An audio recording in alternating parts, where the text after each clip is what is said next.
Ladies and gentlemen, my name is Zymas, and I'm your chief show attendant.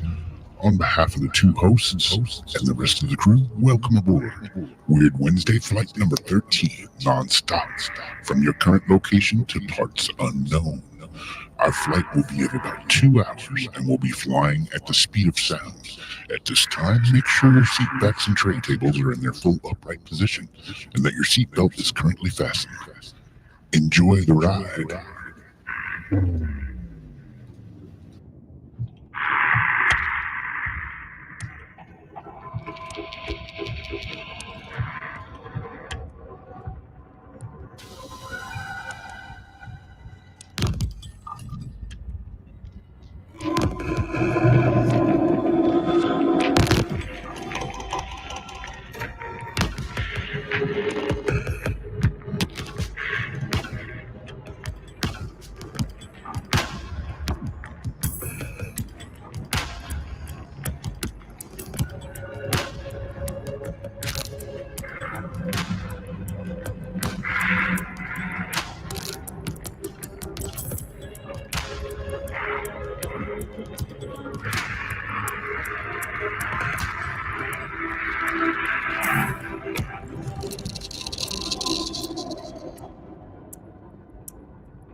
What's up? How's it going, everybody? Welcome to Weird Wednesday once again. What's up, Jamie? What's up, bro? Oh, just feeling, I don't know, Harry Potterish. I'm drinking elderberry and echinacea tea.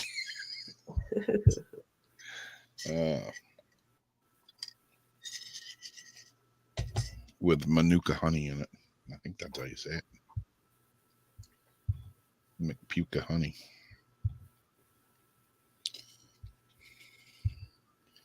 How's everybody else doing? Do you have any particular way that you stir your tea when preparing it? Not really. Should I? Well, like if you want to go counterclockwise, stir out negativity. Clockwise, bring in positivity. I think I did it for positivity. Clockwise.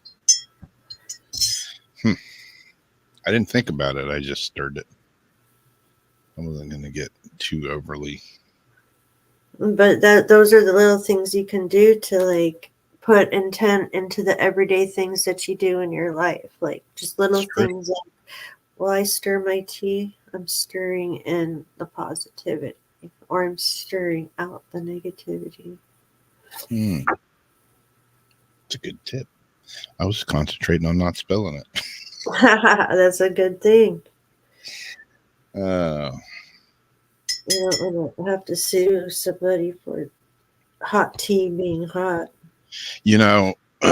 We were at Fort Clinch State Park when we went looking for shark teeth. We've been there a few times. And I'm driving in through the park. It's really cool area, nice and wooded, and these, roads that go through the woods for 2.5 miles. And you come out in a little parking area, and we look over at the dumpster that's over there. It's in the campground. And there's a big sign that says, "Please do not put hot coals in the dumpster." And we were just like, there's a sign there because there's literally been a dumpster fire here because some dumbass put hot coals in the dumpster. They got to have a sign for that reason. There's no other reason that would be there. Yeah. Means somebody's done it before, probably more than once. Yeah, to where they're like, dude, we need to like put up a straight sign. Yep.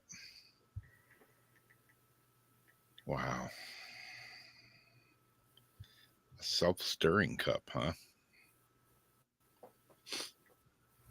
Oh, I've seen those. Those are fun. They're actually like the enchanted cups, right? Where like this spoon just kind of goes around Hmm. like a novelty.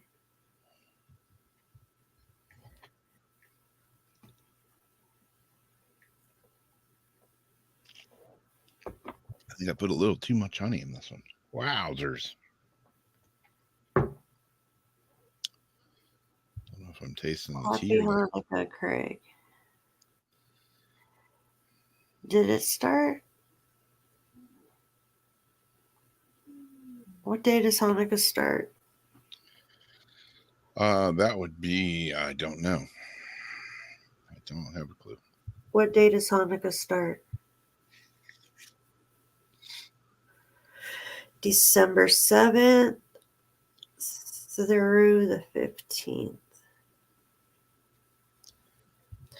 So tonight would be however many candles, right?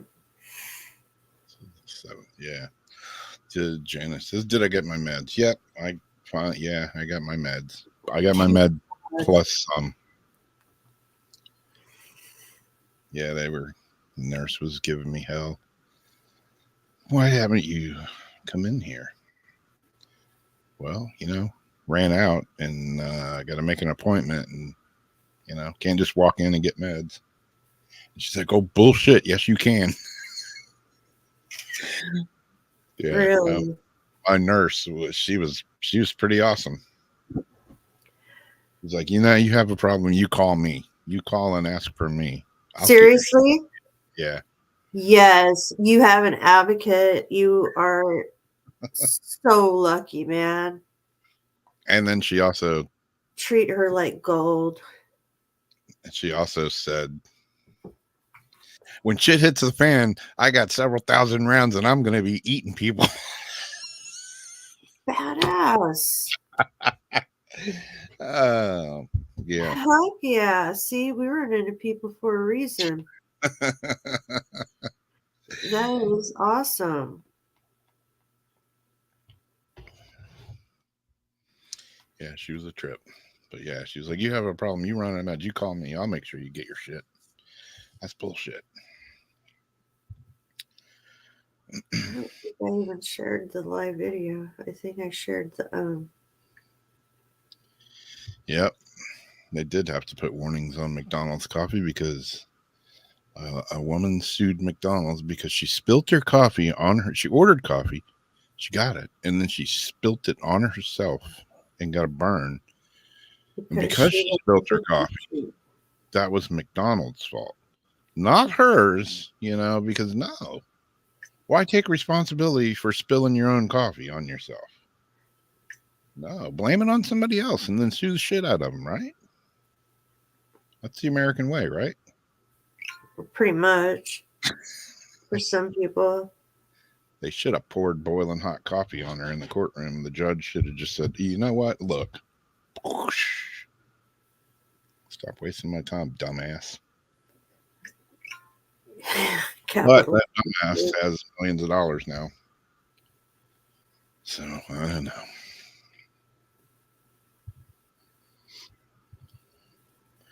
But yeah, I got my meds. Took them. And within a day or two, I started feeling better. That's good. And I also got some new meds, another injection that got shoved in my leg. Doing the Mounjaro medication. Don't know if it's good. Don't know if it's bad.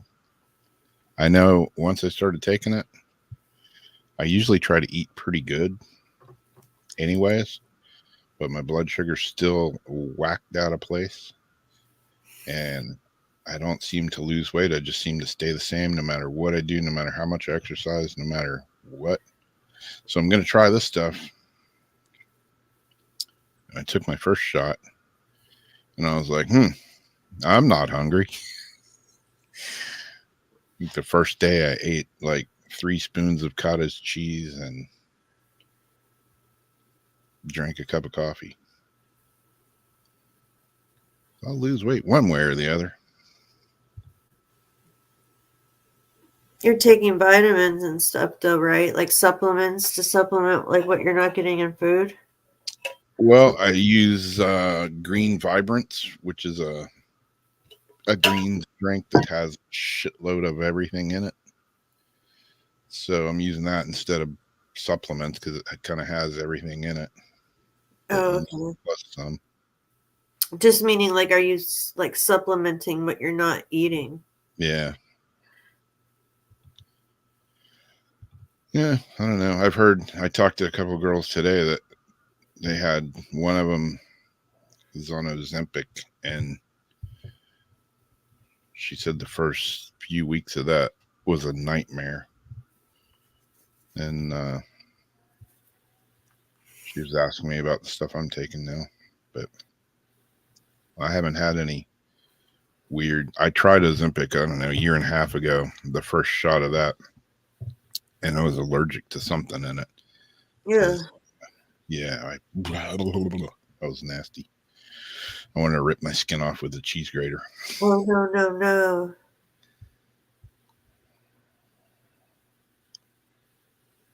But anybody in here take Ozempic or Wegovy or Mounjaro? This is like buongiorno.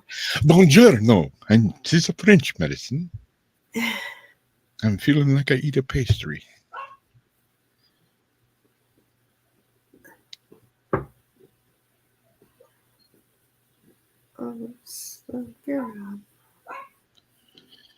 Yeah. Yeah, I mean, you can go overboard on vitamins from what I've researched that, your body's only going to absorb so many of them. And then you just get rid of the excess by not absorbing them. Yeah. So, who knows? Who knows the real truth? OD, or some of them will like stay in your like fat cells for a while and like just keep building up, and then one day they all release and you just like OD. Yeah.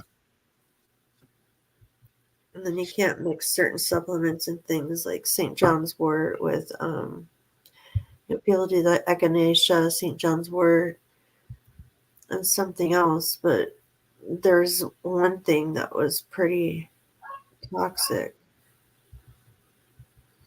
I'm getting my echinacea right here. It's good stuff. Yeah, I used to take that all the time when I was a younger lad. Yeah, you got to watch the vitamins that you get.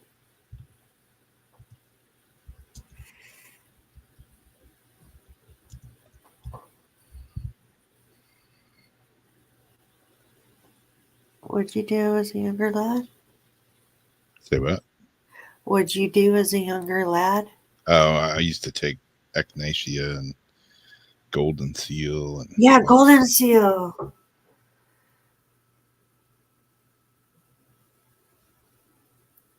I forgot about all that. The golden seal. I was skimming through the news here lately. Had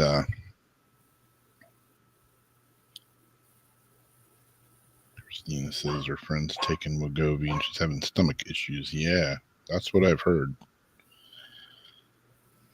Oh wait, what is that for again? I just seen that word. Oh, yeah, that LSD thing, right? Wegovy's for like weight loss or diabetes or whatever.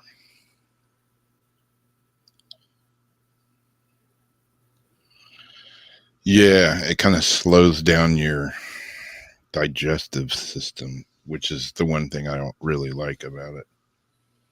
But whatever, I'm trying it. to see Oh, what that's where I just heard it from. happens. 'Cause I'm sick of being a lard ass. You're stupid.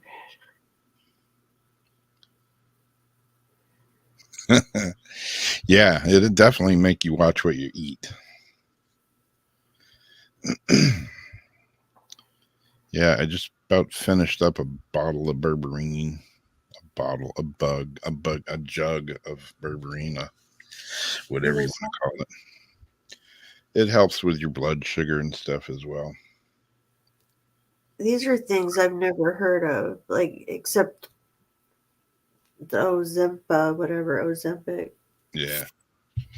Yeah, well, Wegovy is kind of like another form of Ozempic, and then Is that what you're just talking about? yeah, That's and why it was familiar. I got it mixed up with the other guy. Mounjaro is a little bit different, but yeah.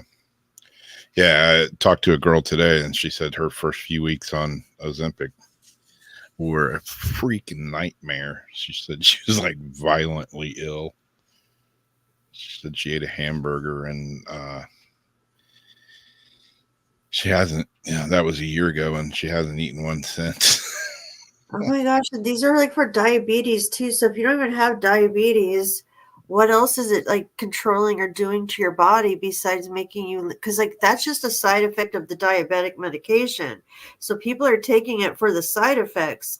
What about the other half of the medication? Yeah, What's that doing to you if you don't need it? exactly. Yeah, I mean my old doctor prescribed, she's the one that gave me Ozempic, but she gave me metformin at first and said, the other stuff's really expensive, so your insurance company wants to make sure you've tried this and tried that before, they'll pay for it. And she's like, I'm going to give you a prescription for metformin, just don't take it. Well, then, my blood sugar went batshit crazy, so I started taking it. What are you doing, wiener dog? My dog's over here ghosting me. Here, the door. But yeah, I don't know. Yeah, I've heard terrible things about metformin and also statins. I've never taken medicine my whole life. I've never taken medicine until now. Start hitting that 60-year mark and all hell breaks loose.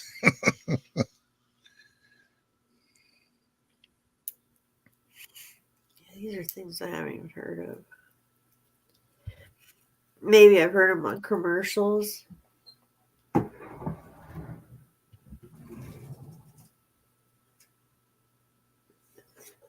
I always hear the Skyrizi one now, though. Yeah, so far, I was telling Jamie right before we came on that my psoriasis has, like, with just 3 shots of Skyrizi, my psoriasis has improved drastically, which makes life a little more enjoyable because I was constantly like in a state of itching. Felt like I had bugs crawling under my skin. It was an awesome feeling. Not really at all.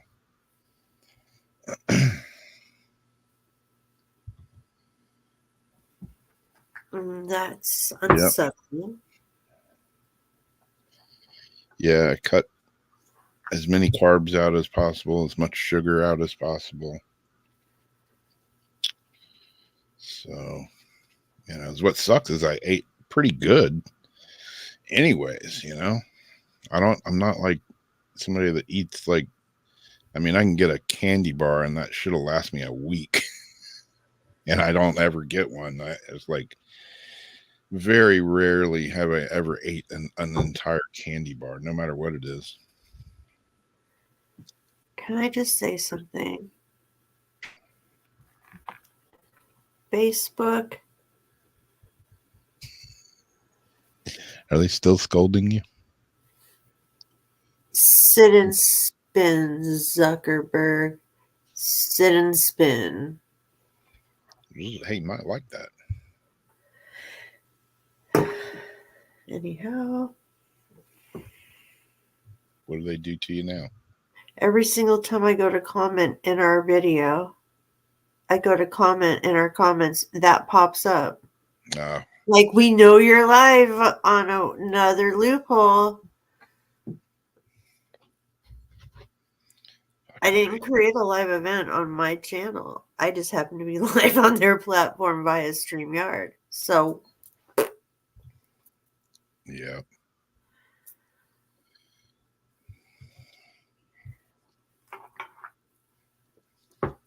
Yeah, my one friend, one of my disc golf friends was like, yeah, you need to just do what I did. And I do 900 calories a day. And I'm like, damn, you got to starve yourself. Well, that was kind of hard. I tried it and it's like, wow, calories add up quick. You know, like, 900 is not very many. uh-uh.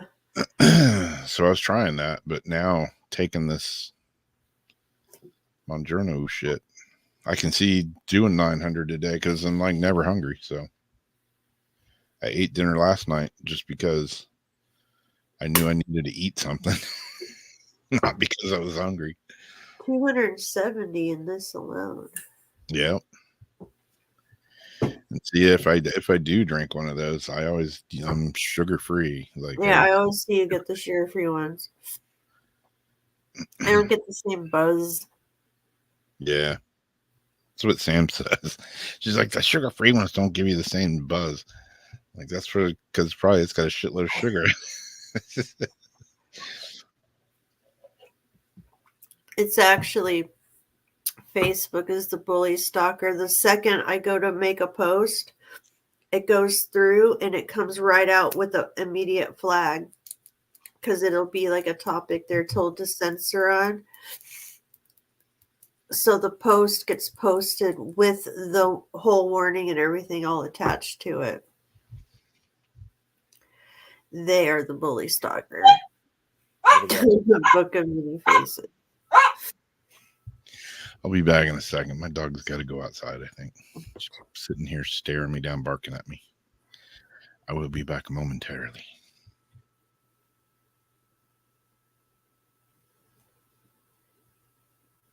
Which game?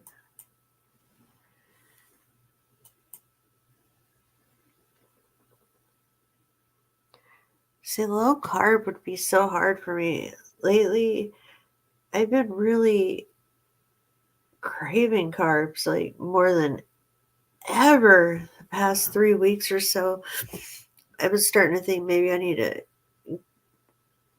get things checked out, but craving the hell out of carbs, and I usually don't.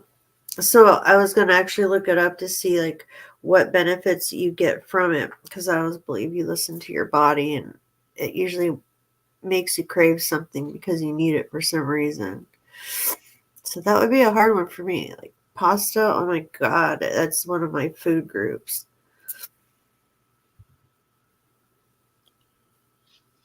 Yeah, I do kind of miss that. Even though I did eat a little bit of that today. One of Darcy's coworkers makes this, I don't know what it's called. It's like, it's got pasta and some sort of cheese and olives and others. This, I don't know, some kind of damn good stuff. Ate a little bit of that pasta salad stuff. Yeah. And squash. I cut up a bunch of squash pieces. That's yours. I usually make zucchini and squash, chop it up, and yeah, with some spices. So yeah, I was skimming the news here. We had a couple of incidents. I was telling Jamie last Monday night, 2 people got killed, like right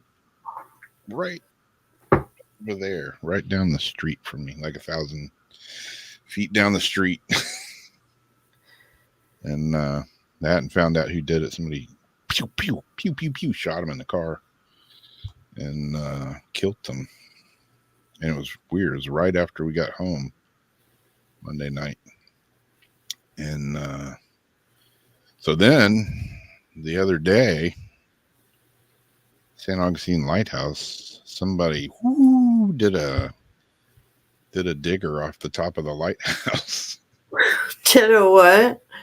A digger jumped off the lighthouse. Why is it a digger?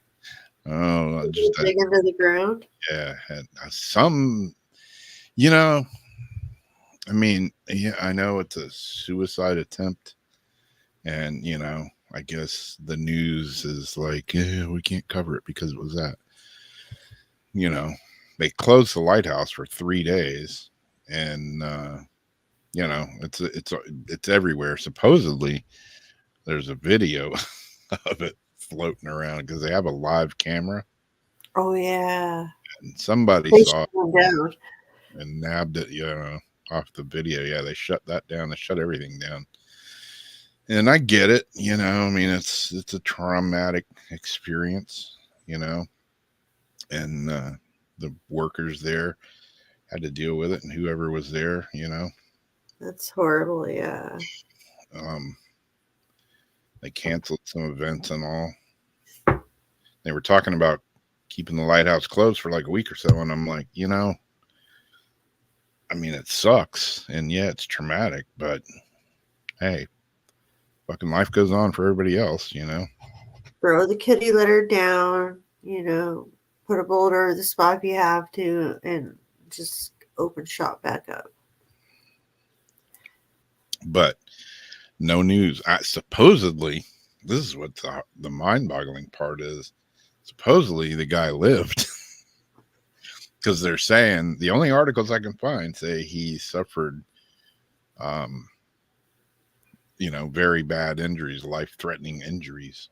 I mean, they took him away. You don't do that, because that's something that can very well happen. Yeah.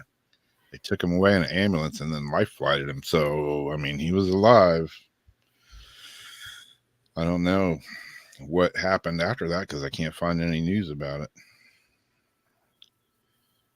Being a tourist town, it's like Jaws, there's a shark out there. No, we can't tell people that. It's a tourist town. Yeah, it sucks. Sucks for him. It sucks for his family and friends. Supposedly his wife was there When he did it, when it happened? That's what I heard, but I don't know if it's true or not. That's pretty screwed up. Yeah, supposedly she went into shock and she had to be transported too. I don't know, man. That's a pretty freaking long way up there to like jump off and survive. I wonder if he was like compelled or possessed, or like, was he depressed or wanted to? I have no idea. It seems so random with your family there. Yeah, I have no idea. Like I say, it's like I can't find shit about it on the internet. I tried looking some of it up that day. Couldn't find weird. You go on YouTube and there's like a bunch of Middle Eastern guys that, aren't speaking English that are talking about it. That's the only videos that I can find on YouTube about it. It's weird. I don't know if they're just doing it for clicks or what. That's random though. Yeah. Weirdness. I don't know. Yeah, like Hello guys, welcome back to my YouTube channel. That's one guy talking right now. Yeah, I don't understand what you're saying, dude.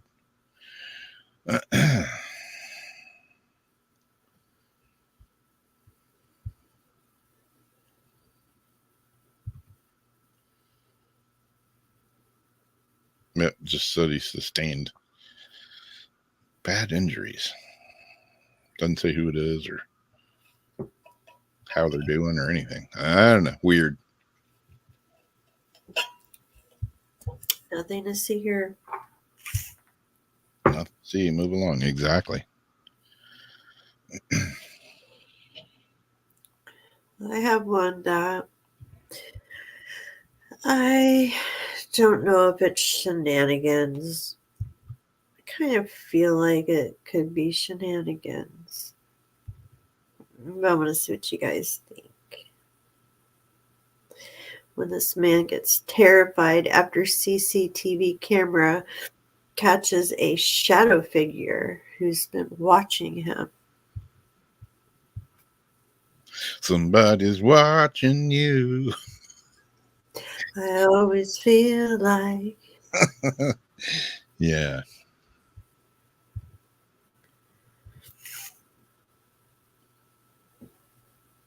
Your YouTube's not working. Go in and go out. Go in and go out. Put your left foot in. Put your left foot out.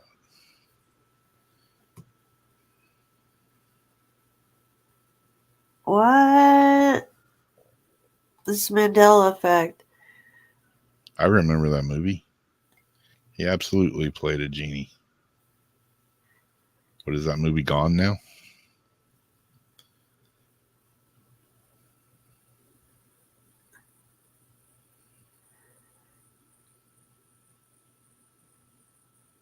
Shazam!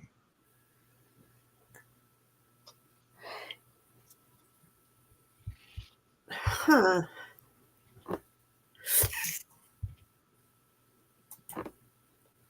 I think I picture it.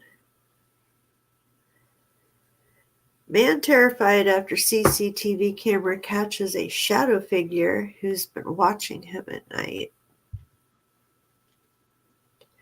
Man has been urged to leave his house and never return after catching a glimpse at the shadow figure who has been watching his family.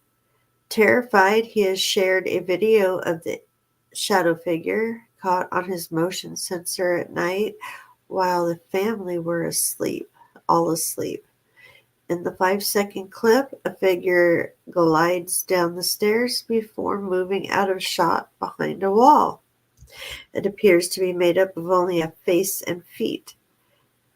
My motion sensor normally picks up white orbs, but last night was different. It caught this figure, shadow, or whatever you want to call it, moving down my stairs. My family and I have had a sense of being watched before, but this blew my mind. I am terrified. Please help. While some users agreed his house is haunted, others believe he edited the footage, or there's simply a fault with his camera.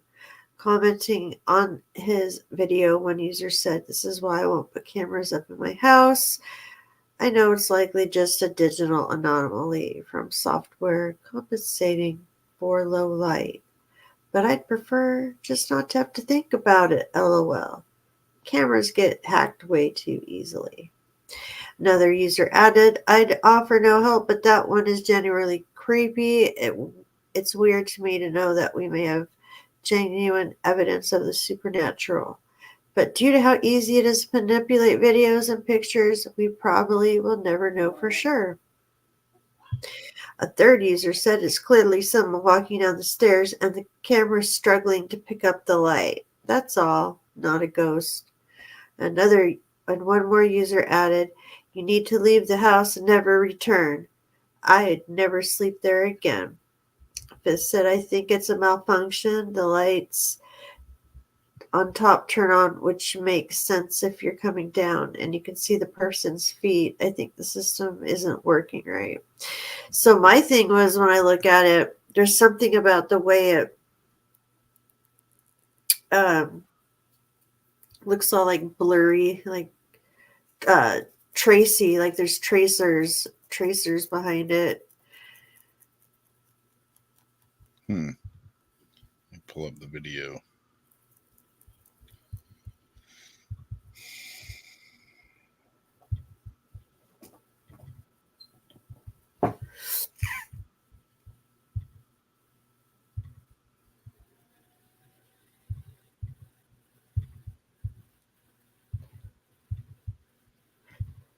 Oh, you had the thumbnail. It was just never like up with us.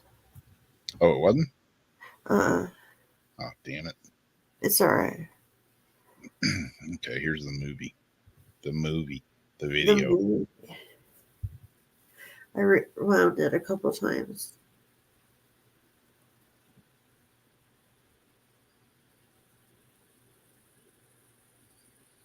It's right up in there.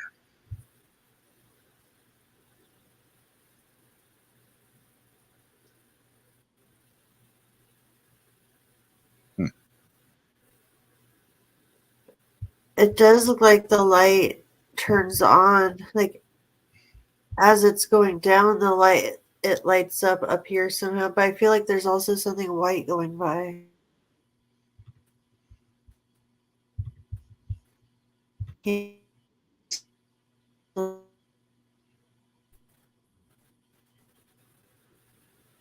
Whoa! I don't know. It's pretty trippy. What do you guys think?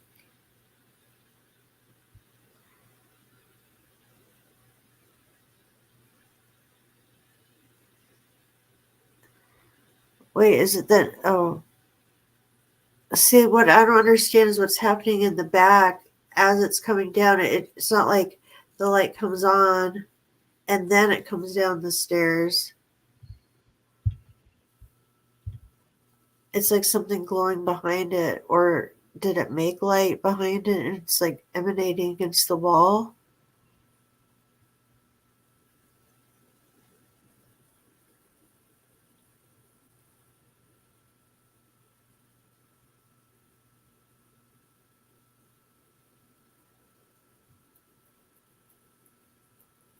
I don't know. Yeah, the light comes on up the top of the stairs.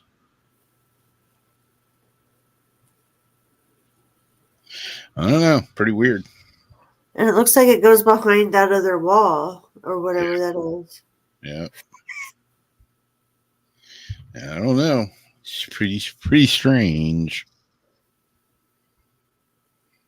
It's not exactly like the types of shadow figures I've seen or moving type shadow. I see wisps, things like that, but I haven't seen one, I don't think, exactly like that. Yeah. It was Yeah, a little bit different.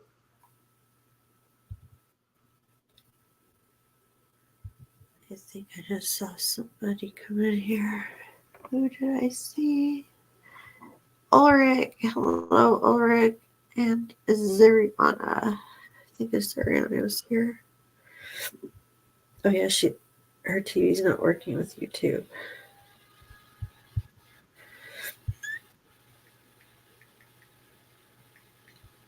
Let's see. What do I have? I don't have much interesting tonight.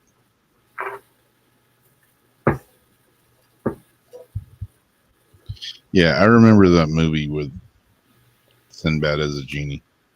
Shazam. Kazam had what's his name in it? Shaq. Yeah. But Shazam had Sinbad.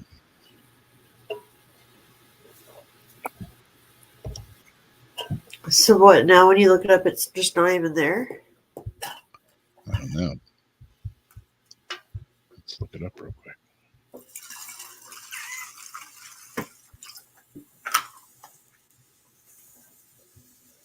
What the hell? What the hell? What the hell? Sinbad Shazam, the movie that never existed. Bullshit. Bullshit. Bullshit. What the hell? Bullshit.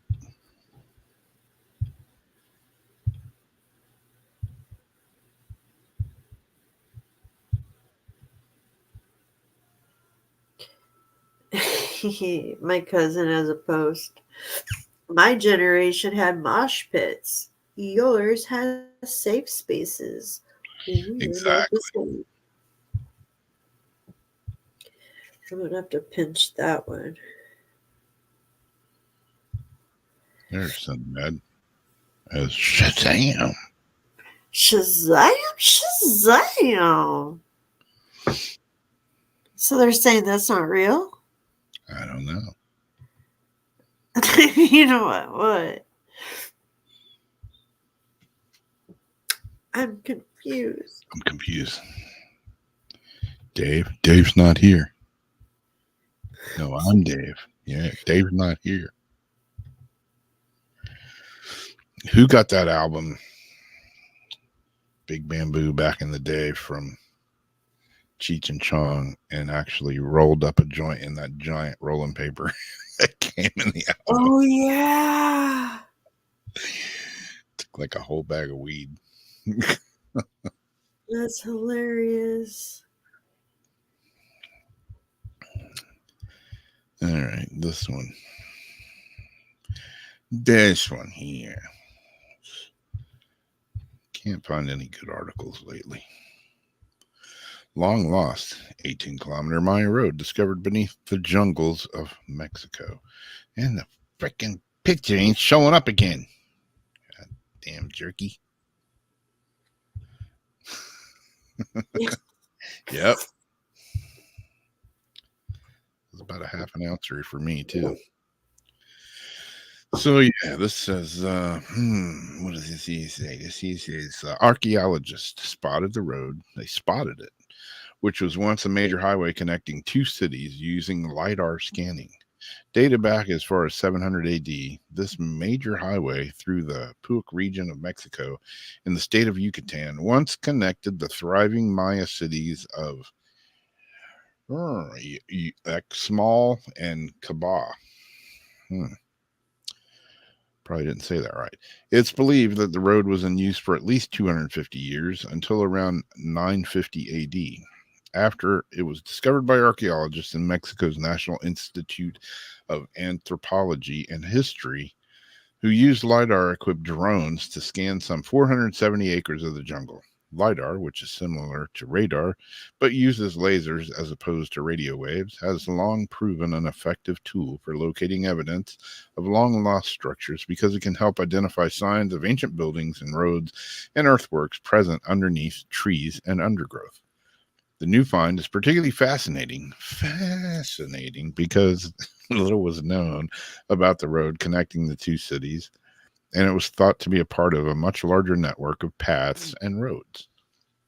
The cities of UXMAL, how do you say that? Xmal and Cabá, meanwhile, have themselves offered a treasure trove of archaeological evidence over the years and remain important destinations for both tourists and archaeologists alike.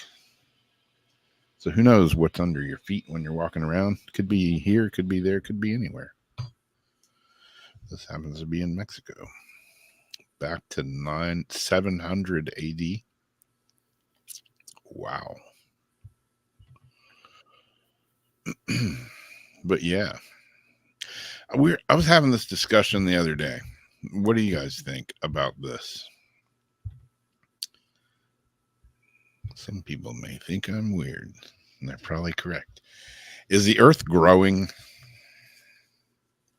Has the earth grown, and has it stopped? Like, you know, if you look at trees, like there's trees all over the planet. They grow from seedlings to saplings to, you know, full grown trees. And but they, just like adults or humans, they grow so much and then they kind of stop. You know, it's like us as humans, we grow when we're young. We grow like crazy and then we kind of stop. We just get older, but we don't get bigger unless you're like me, and then you get fatter. But you know what I mean? We're, you know, I've been the same height pretty much for the last, you know, 35, 40 years. It's like you don't keep growing. So the trees, you know. Well, when there's lava, they have the new islands that pop up that kind of like sometimes they go back away. Does that count? Sure. Why wouldn't it? You know? Because, yeah, I mean, there's new islands, new, you know, land happening all the time. Ice. You know? So yeah, has the Earth grown? You can look it up on YouTube. There's all these videos. No, the Earth doesn't grow, I and then never thought about that. That's a trip.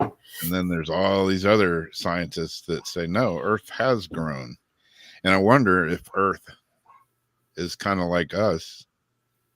I mean, Earth is a living thing, so it has to. It's living. Has it always been the same size? How can everything grow? Trees and bushes and everything grow, but the Earth stays the same size? I don't know. Maybe. And then with water changing and all that, does that like throw everything off? Yeah, like the continents all used to be connected, supposedly. Yeah, for sure. They had to. Yeah. I mean, because, they find the same animals on different continents. That's because they. Yeah. Maybe. I don't know. That's. Or like this stuff. Like, how did all this stuff get all the way across? Yeah, and they, found. Because it used to all be one piece. Yeah, the same trees and stuff, and a lot of, different. Yeah, volcanoes make landmass. Yeah, so does the Earth grow? I know my dog's being a pain in the bag. I always wanted to go to that scuba dive spot where it shows them down there touching the two. I don't remember which two continents. But there's that big crack down there and like this much space, and they're touching two different continents at the same time. Well, I don't know what made me think of that. I never thought about that. That's something to contemplate on. Yeah. Does the Earth grow? Is the Earth just like a tree or a flower, or is it like a tree or a flower, a human? And the fact that maybe in the early years it grew, and maybe now it's just getting older. Maybe it's not growing anymore. I don't know. Like it got to its full mature state. Yeah. But it seems like, it would still be growing because I think it's alive, and I think the Earth is a whole lot older than they thought it was. Hell yeah. I don't really believe much of those theories on that kind. I think they have like a kind of estimate. Maybe they're in a ballpark, but nobody really knows. These are just guesses, and the guesses change all the time. Yeah. Yeah. Which isn't their fault. I mean, they're trying to figure it out. And I always think about, like if you read the Bible, like the story of Noah and the ark, 2 by 2, 2 of every animal. But it doesn't mention, the Bible's what, a couple thousand years old? What about animals before then? Dinosaurs, Tyrannosauruses, pterodactyls. Yeah. Pterodactyls, all kinds of animals, megalodons, sharks, lizards. Could they just have been the DNA of the animals? Maybe. God, got a lot of questions. Because that's like a lot. Like, how could you have like two, and everything gets along? You've just got two of like all these animals like on this boat. Like, that just doesn't seem likely. But DNA.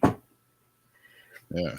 Plus, people keep getting as smart as they get until they screw up and, the reset happens.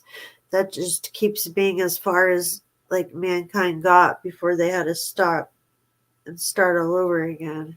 Yeah. In my opinion.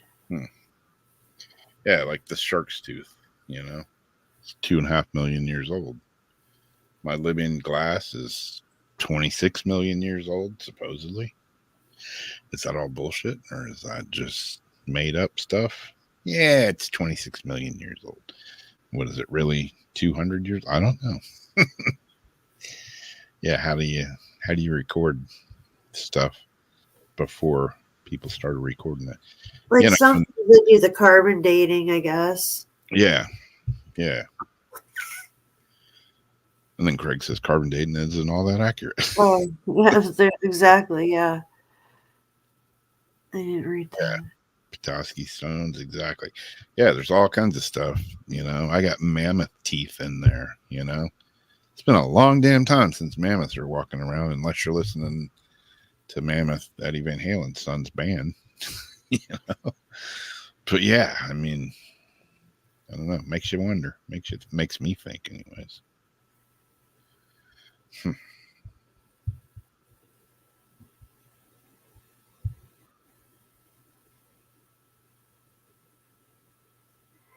I think it's like how you perceive it, almost like Nostradamus, like the dark evil. I used to think was Obama setting things up to be bad later on. So he was like the evil coming in to set the country up for disaster. Then he got out, and I thought, that was too easy. But I was wondering, like, what's this dark evil that's supposed to come across, America? Now I see the dark evil. But there's like different ways you can perceive anything that these prophets say. And I feel like the Bible is almost the same way. It's like, how did people perceive what they're writing and explaining? Yeah.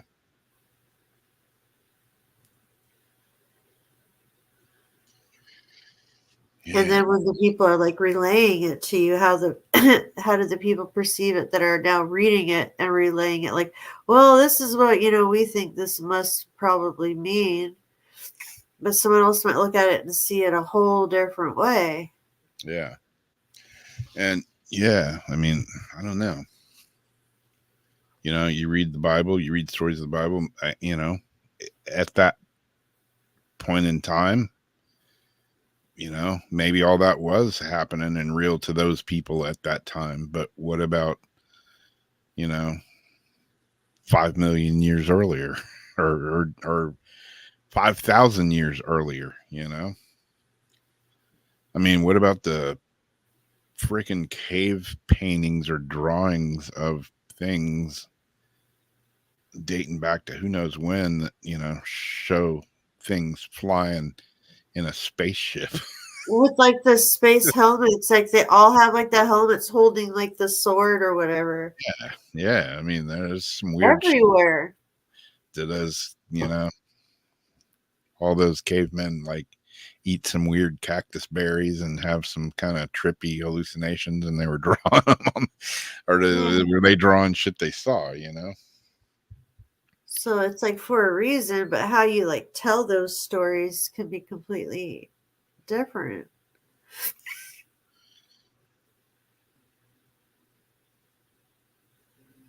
Yep.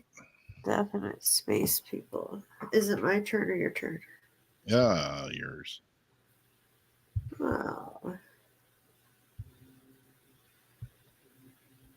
Oh shit. Oh shit.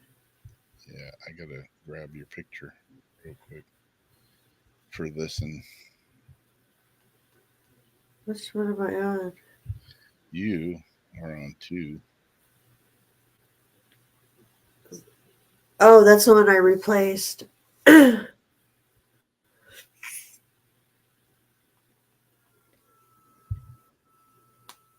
did I put it? Oh, here we go. Has anybody ever thought about what space would smell like? Like, if you think about space, you think about a fresh, rainy day, crisp, clean air. Like certain things come to mind, dewy forests. But what would space smell like to you? Anybody have any eggs? Mothballs. Yeah, mothballs. Like hot rocks. Well, farts. Hot farts like that sulfur. Yeah. Silver sulfide. Trash we left behind. Well, according to some boffins, space smells of steak, say astronauts who detect beef odor, leaving the boffins baffled. So they detect beef odor when they are in space. Beef odor. Is this like just beef That's on a grill, awesome. or is it seasoned beef? That's what like beef, like in what form? Boffins are baffled by why space smells of steak. Astronauts returning from spacewalks have described experiencing an odor of barbecued beef. Others have described it as spent gunpowder or metal welding. That's kind of like what I would think, because the rock, something maybe like that. Can you actually smell space though? I don't know. Because if you took your helmet off to get a whiff, your head Yeah, would. like how would you get that whiff? Most reported they liked the unusual whiff. Experts have even turned it into an aftershave called Eudi Space. The smell, oh, that's a perfect gift for the man or woman in your life who just absolutely loves outer space and wants, to smell like it. Is that space you're smelling like, or Outback? You smell like some barbecue beef. The smell is used in training to help prepare astronauts for what they will experience in future. But experts are struggling to agree on what actually causes the pong. One theory is the result of ultraviolet rays from the sun triggering a chemical reaction with oxygen floating around the International Space Station. And another is it comes from stellar explosions. And think about it, like if you've ever laid in a tanning bed, have you ever noticed that weird smell? Like even if you're not wearing any sort of like lotion or cream or anything, but your skin gets like a weird smell. What? I've never laid in a tanning bed. After you do, yeah. I did when I was with these rich family and they went to Hawaii all the time and said, you must suntan before you go or you're going to burn like really bad. So they had a suntan bed in their house and made sure we got a base tan first so we wouldn't burn. Yeah, I worked at a place that had tanning beds, and I kind of know what you're talking about, though, Like it's kind of like a weird, almost not like a used Band-Aid smell. Yeah, it's got some weird medicinal smell. Yeah. Because I used to have to clean the tanning beds. But I fell asleep and went and freaked out because I'm claustrophobic and I'm not a suntan person. I was like a little goth freak, I'm not like that type of person, but I was going along with it. Fell asleep, the lights went out, and it's like so close to your face. I'm like hitting the thing, like freaking out to that thing. Let me out. Yeah.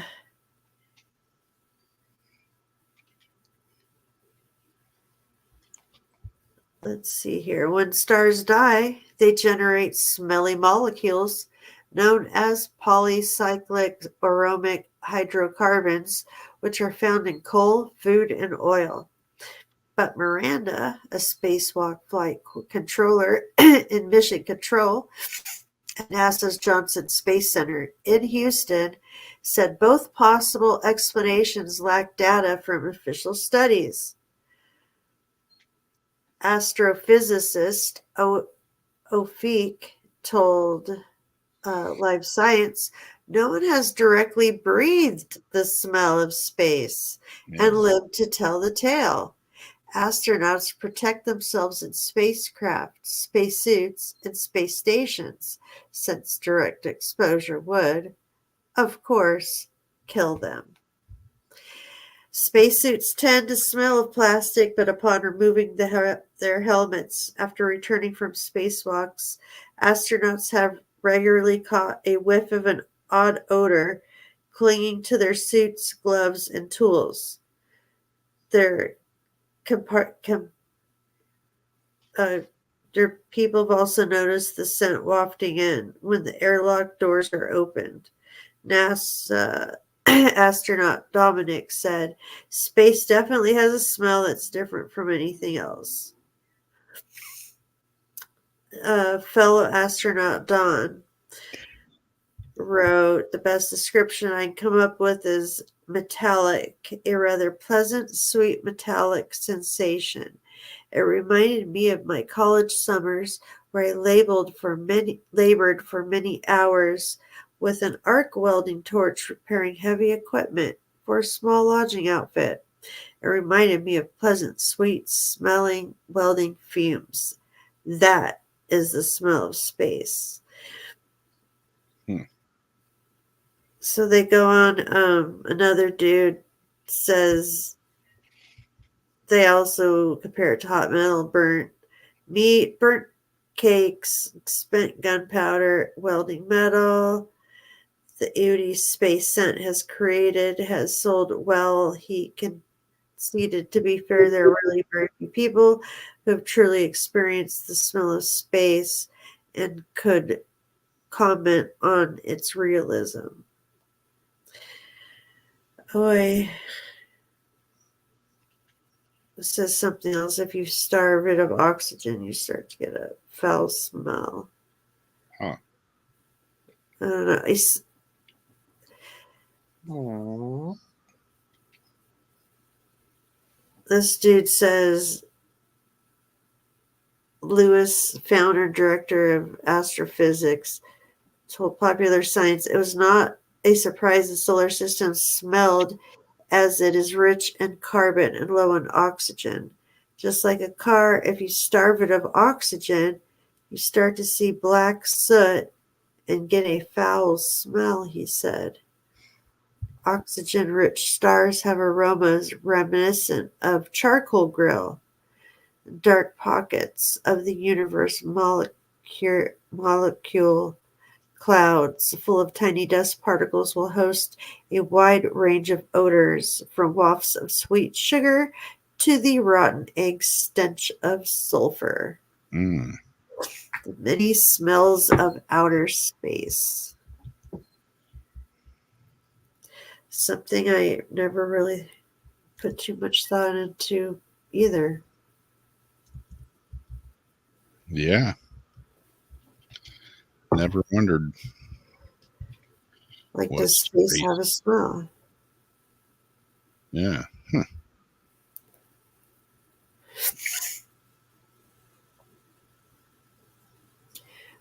Wonder if they could trap the smell somehow in like a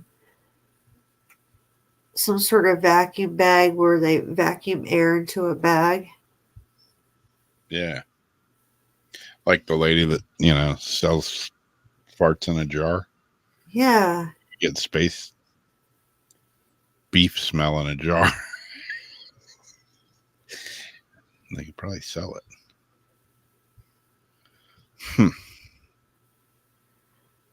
What do they do? Like forensics, they put in like a cotton ball of like rubbing alcohol or something to like preserve this. I don't remember how that works. Oh, that's for paint.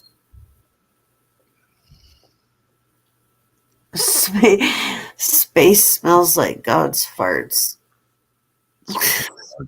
Did I send you that Miley Cyrus fart thing? No. No. Journey is usually the part that you remember anyways.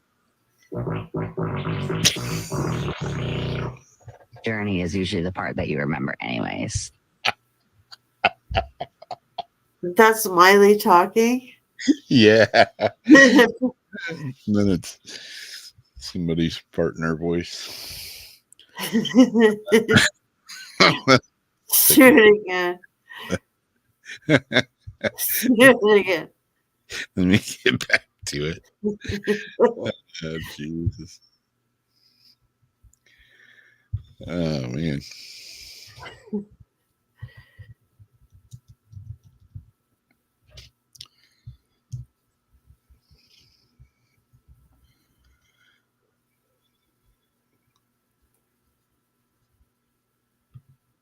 Journey is usually the part that you remember, anyways. Journey is usually the part that you remember, anyways. Journey is usually the part that you remember, anyways. Oh, God. Pretty much. She does kind of have that. Oh, man. Sorry. 2-year-old brain took over. It's okay. It's Weird Wednesday. That made my good day. Oh, 111. I thought I sent you that on Instagram or something somewhere. Oh, I haven't been on Instagram. Ah, okay.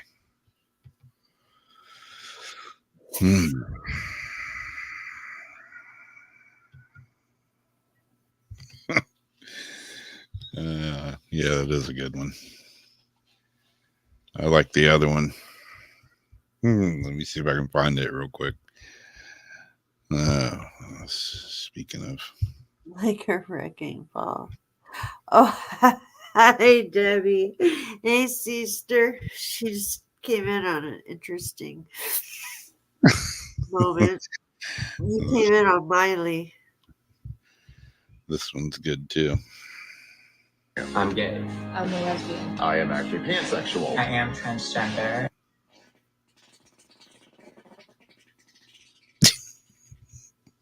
I'm a race car. Oh.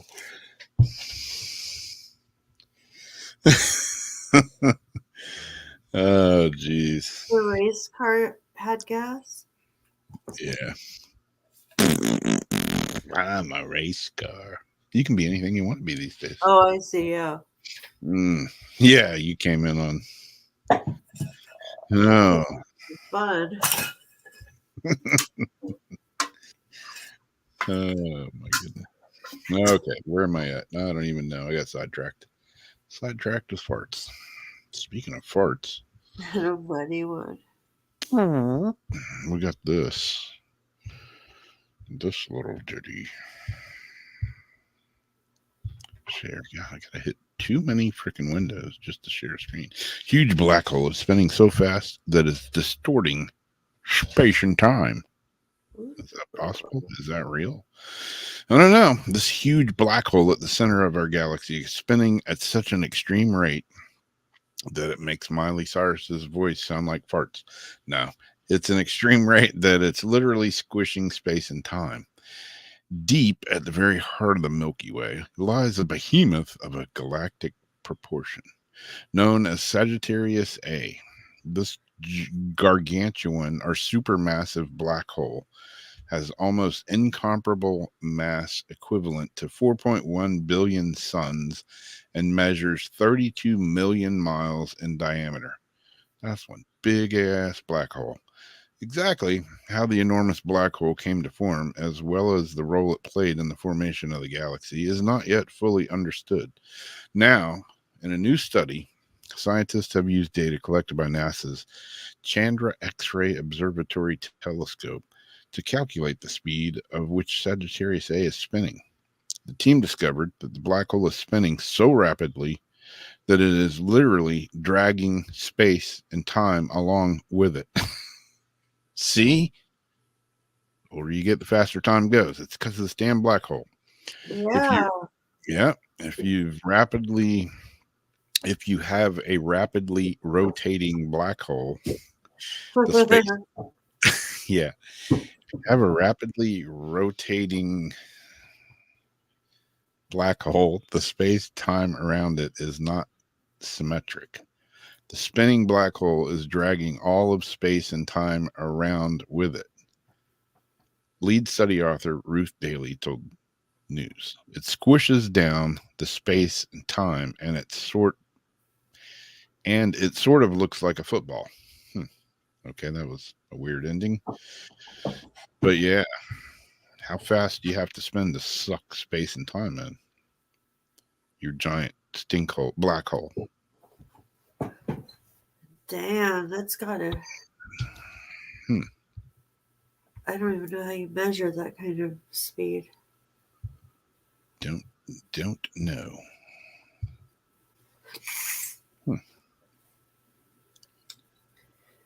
It looks like a glowing cat butt. There's the explanation right there. Black hole sun, won't you come? Yeah, it's sucking time and energy.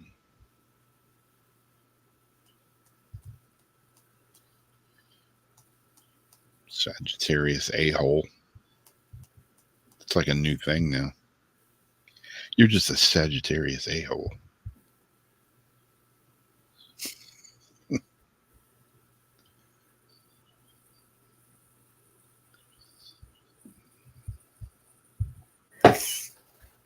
We've done a couple of these stories. Oh, I just dumped Red Bull right down my shirt. Oh, sweet. One of those kind of parties, huh? Yeah. Got on my little broom almost.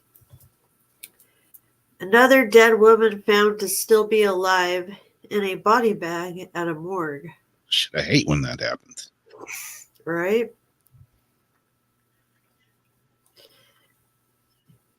Dead woman found to be still alive in body bag at morgue.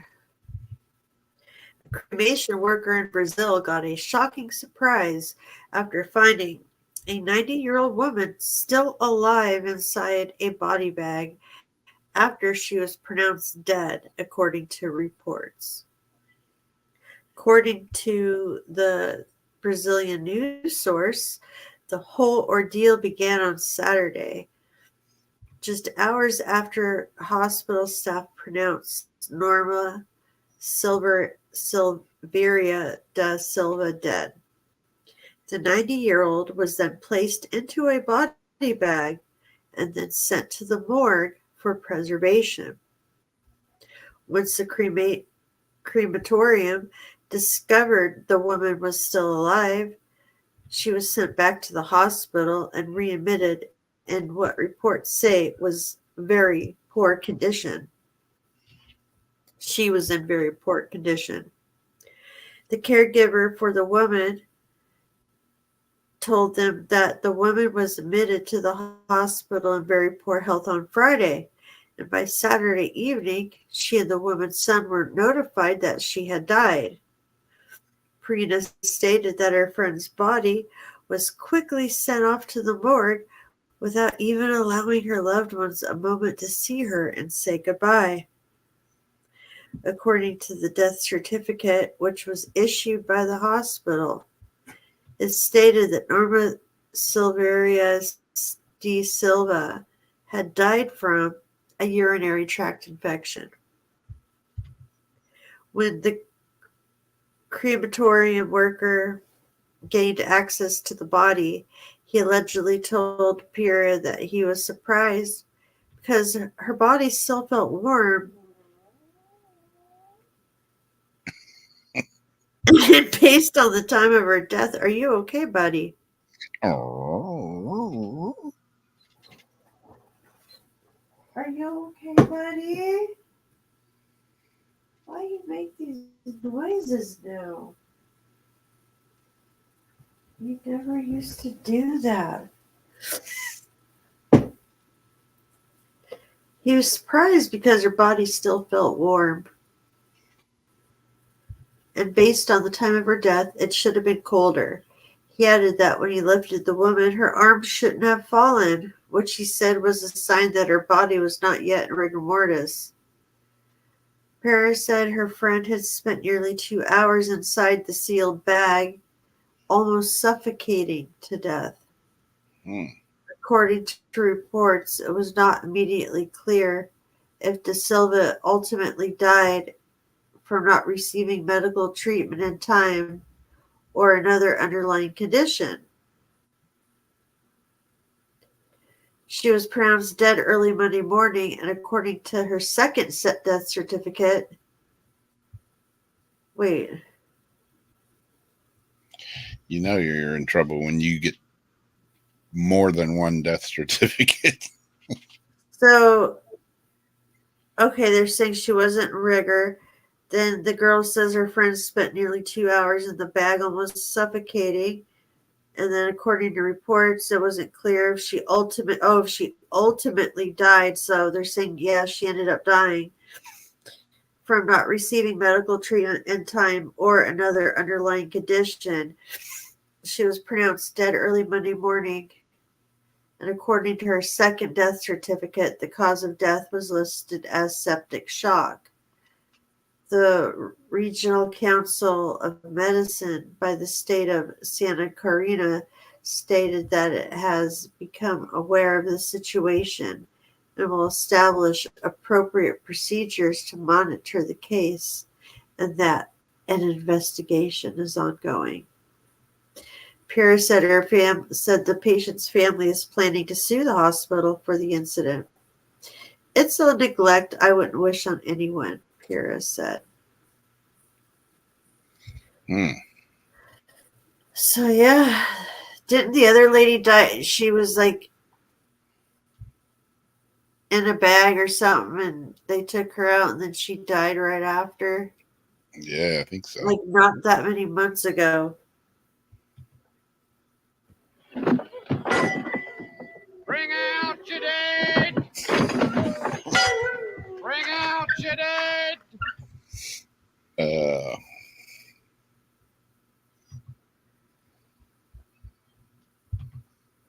Yeah, that would suck to wake up in a body bag. Yeah.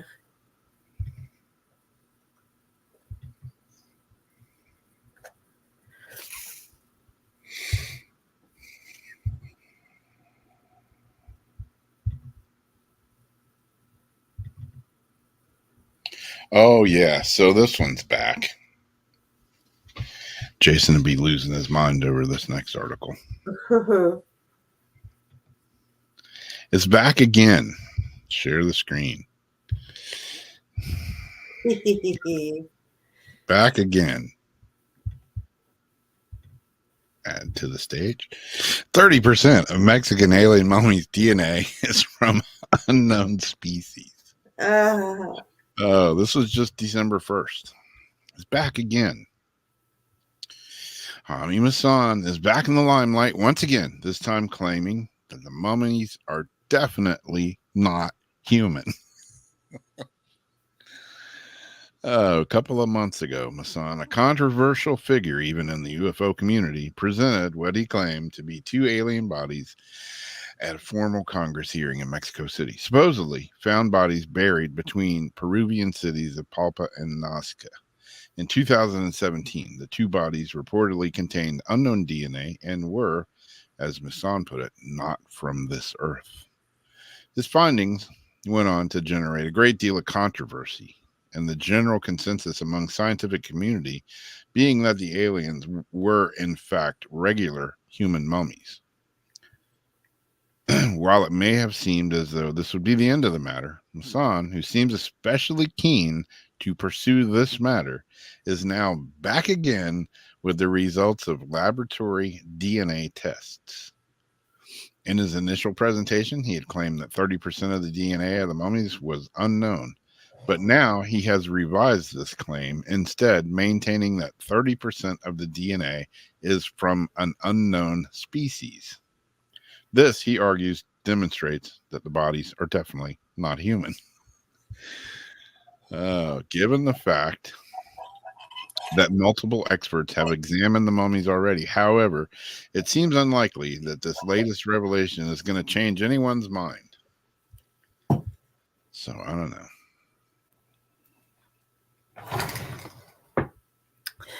Oh damn. Are they humans? They don't look human. They're pretty damn small. They're only like 2 feet tall. I don't know any humans that are 2 feet tall unless we're talking about babies. Well, they did have like that tribe of remember a long time ago, and it just started making rounds again lately. Those little tiny people they found in the caves, they're like that big. Hmm. And they were like in some articles lately I've been seeing where like those are coming back out again, and it turned out to be just some like really teeny tiny small people from some tribe somewhere a long time ago with these big elongated heads. Yep. Huh.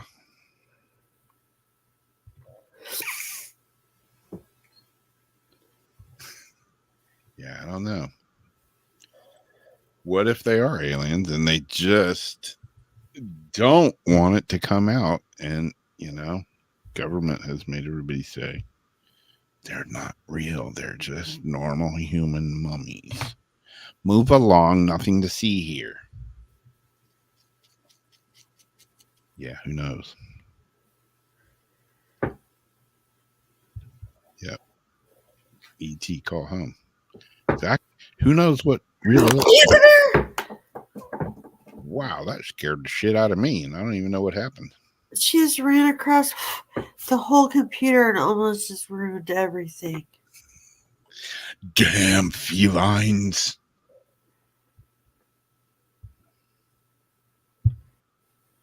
The most expensive beef jerky. Yeah, What's that? teriyaki flavored.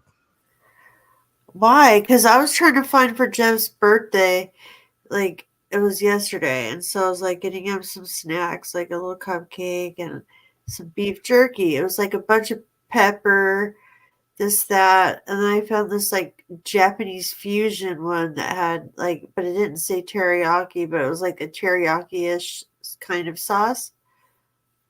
Why can't I find teriyaki beef jerky? I don't know. Bridgeford makes it.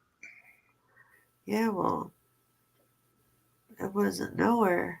You need a what the hell is it called? A Buc-ee's. Do they not have Buc-ee's in California? I guess, huh? Buc-ee's has a 20-foot wall of beef jerky. No, let me rephrase that. 20-foot wall of jerky. Damn. Not just beef. Oh my god, he would be in like. They got jerky of every sort. And I can tell you from experience, ghost pepper jerky, that shit's hot. Yeah. It soaks in too. It stays hot for a while. Yeah, I didn't even know you could. I guess you could. Yeah. What? Like dry out a pepper like that. Yeah. Alien noises coming from your end. I know. Mm. Just keeps making me think about that thing about the dog that makes the weird noises with the. Like, why all of a sudden he makes these noises? Y'all never heard of a Buc-ee's, huh? Zerion says, what's a Buc-ee's? A Buc-ee's is, imagine, I don't even know how to describe Buc-ee's. Is it like its own store, like a Bevan? It's, yeah, they got like really cheap gas, and they have like 100 gas pumps. And the store is huge. You can buy everything from beef jerky to barbecue brisket to chicken wings to honey nuts to flip-flops to cowboy hats to barbecue grills. It's like a truck. Oh, it's a cocktail lounge. Truck stop Walmart combined. Yeah, it's 100 pump gas station mega store, as Debbie says. Exactly. They got everything in there.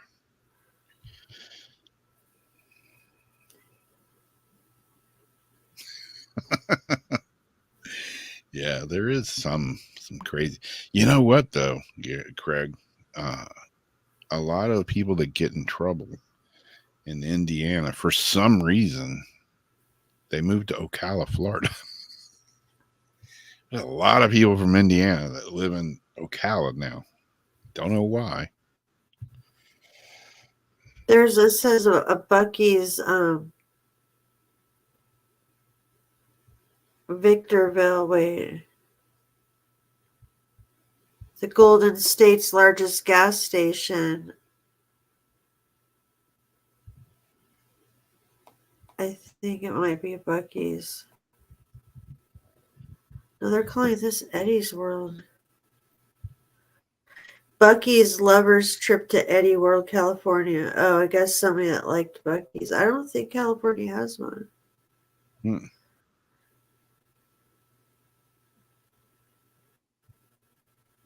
Bucky's near me. Texas. And it's spelled Bucees. Yeah. Looks like Texas is the closest to me. Texas has a shit ton of them. Yeah, if you've ever been in a Cracker Barrel, do you have those out there? Cracker Barrels? Yeah. It's like Cracker Barrel on steroids. Like, most places just have like a few. Texas has like 1,000. Like the most are in Texas. We have like flyers and I can't remember. Like we have a couple like pretty big truck stops, but yeah, I used like, to love going to the buffets at the truck stops. here's the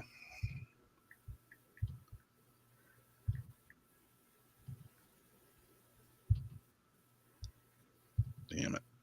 Yeah, we have Flying J's. Yeah, we got those here. Here's part of the wall of jerky. They have jerky of every kind.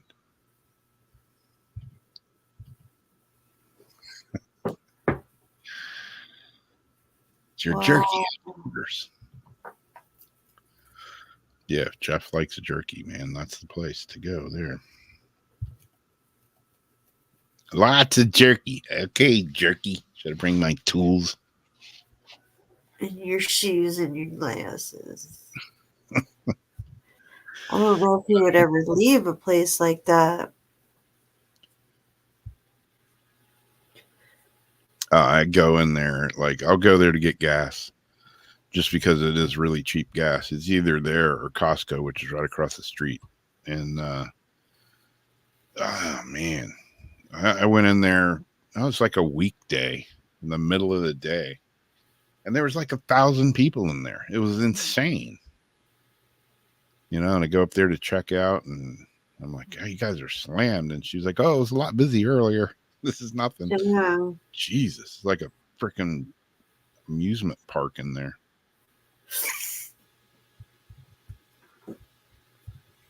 Well, this article here, NASA to launch a stadium-sized craft over Antarctica in a new mission to explore cosmic phenomena.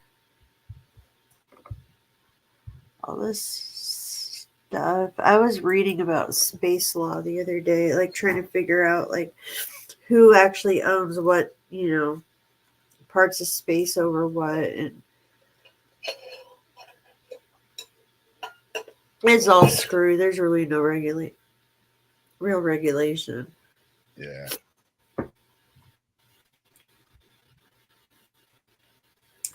A long duration aerial mission soon to be carried out by NASA over Antarctica will launch a stadium-sized craft in support of a series of record-breaking science missions, the agency announced this week. The Antarctic Long Duration Balloon, LDB, campaign, which includes a trio of scientific balloon flights equipped to study a range of different phenomena, will launch the beginning of December, according to a press release NASA said on Monday.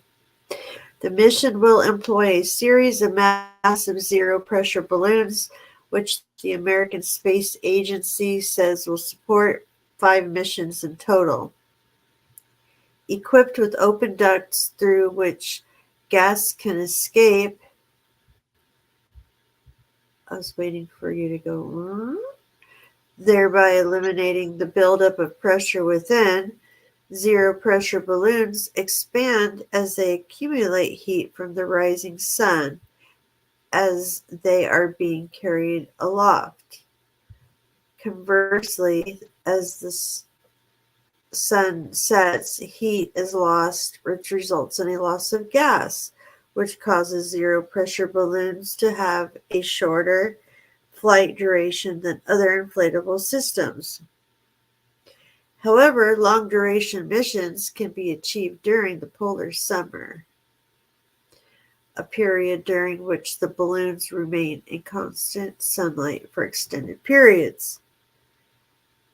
One of the missions aims to break a previous long-duration balloon flight record of just over 55 days. The balloons will launch from NASA's facility for balloon launches, located close to McMurdo Station. Andrew Hamilton, acting chief of NASA's balloon program, said the annual launch will carry NASA's stadium-sized balloons to altitudes where stratospheric wind conditions will provide a unique and valuable opportunity to fly missions in a near-space environment for days or weeks at a time.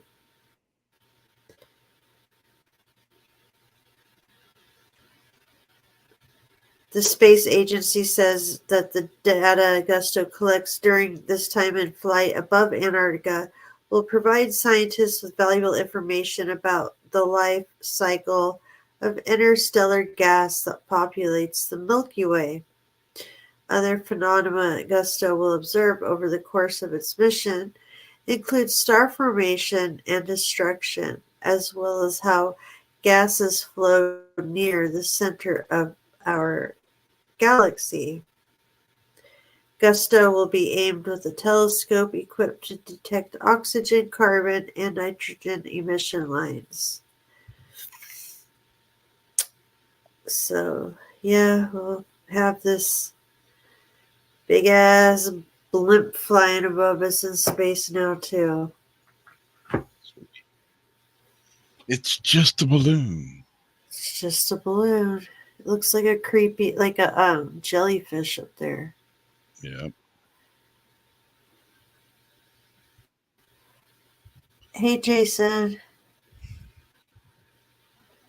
Oh, you're sick? Ugh. No, you know.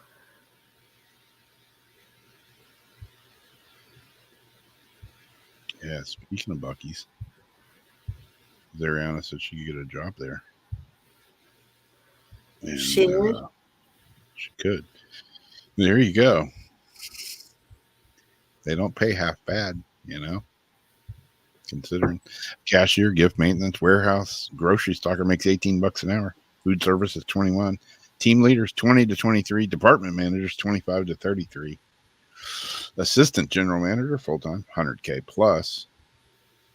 General manager 150 to 225K. 401K matchup. 3 weeks paid off time. Healthcare. Yeah, you know, supposedly a good place to work. But they do not tolerate you being late, from what I hear.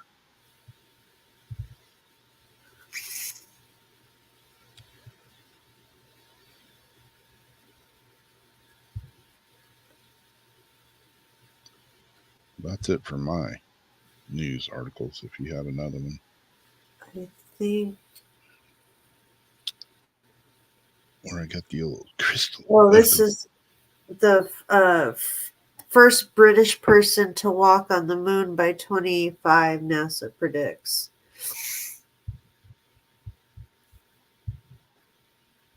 So they are saying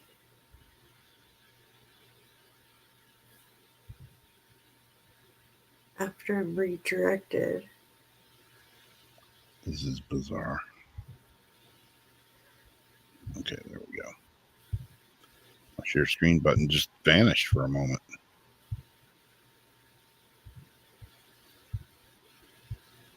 Wow. And my story.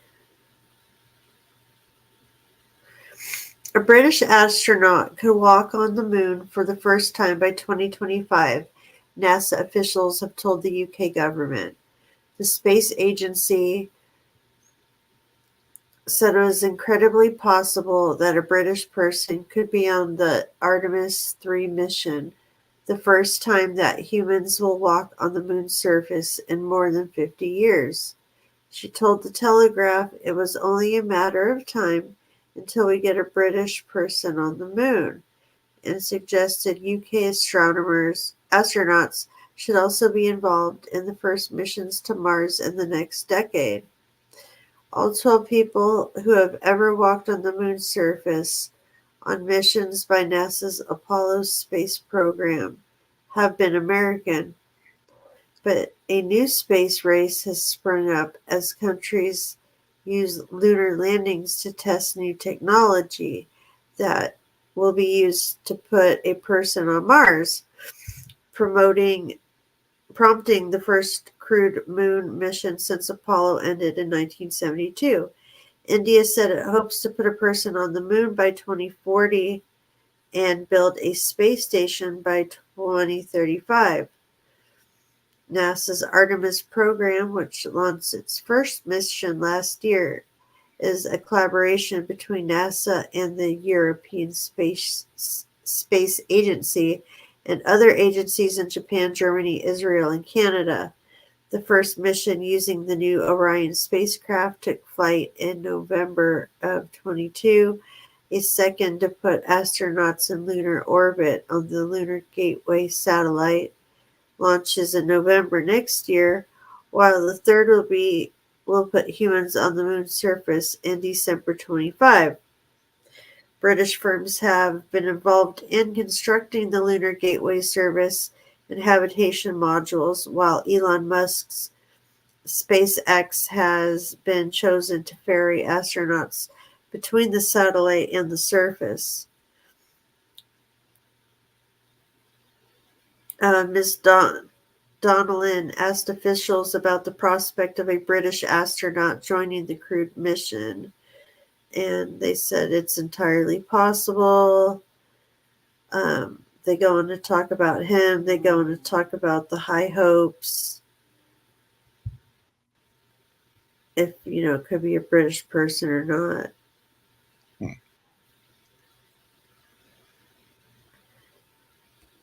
So they go on to talk about this mission, and I'm going to go ahead and post it on my profile. So if you guys want to read the rest of it, you can find it there.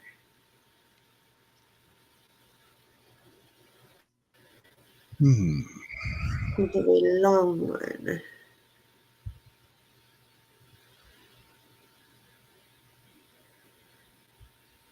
And I think Rob has something for us. Oh, I got something for you, okay? Okay.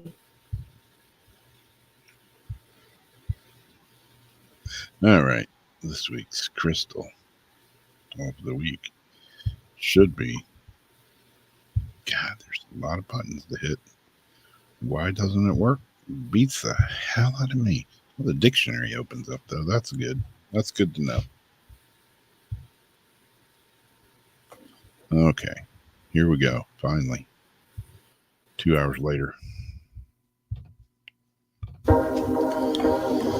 This week's crystal of the week is going to be howlite. Well-formed crystals of howlite are kind of rare. The mineral is usually found as white, irregular nodules covered by dark veins resembling sort of like spider webs. Howlite can be translucent to opaque in color. Widely available, howlite is usually bought as tumbles or polished stones, but it is also dyed and uses inlays and cabochons and other jewelry. Some of the sources for howlite include Canada and the southwestern United States.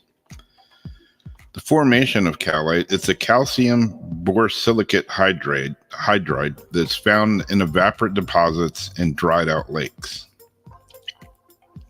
Howlite is famed as the mineral that can give insomniacs a good night's sleep. Some place it under their pillow for just that purpose. It eases stress, repetitive thoughts, and compulsions. It also guards against mood swings that can result in anger or other feelings.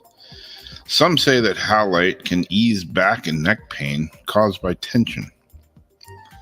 Some of its healing action, it can be placed, like I said, under a pillow or beside the bed for unbroken and refreshing night's sleep. Meditate with howlite to cool tempers and ease tensions. You can wear howlite jewelry to combat stress and intrusive thoughts. Some of the combinations that go good with howlite: if you're suffering from mood swings, you can meditate with howlite and red jade. The care of howlite is pretty straightforward. It scores a 3.5 on the Mohs scale, so it's a kind of a soft mineral. It's soluble in acids, so it should not be used in gem elixirs, and it may react dangerously with stomach acid. Hopefully you don't get that on it. Undyed howlite can be cleaned in lukewarm, soapy water. Dyed howlite should not be immersed. So there you go. That's a little bit about howlite. You have to be a little careful when buying some crystals or minerals, as like I stated before, howlite can be dyed. A lot of times, if you're looking at turquoise, it's actually howlite. And one way to determine whether you're getting real turquoise or a dyed howlite is to scratch it or break it.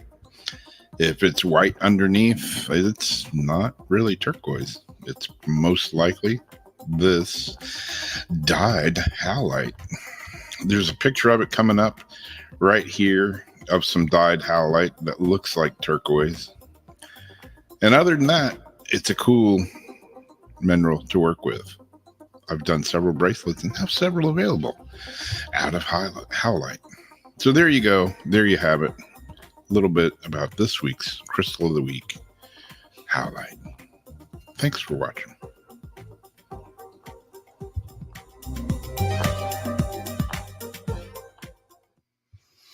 Yeah, so there was this week's Crystal of the Week,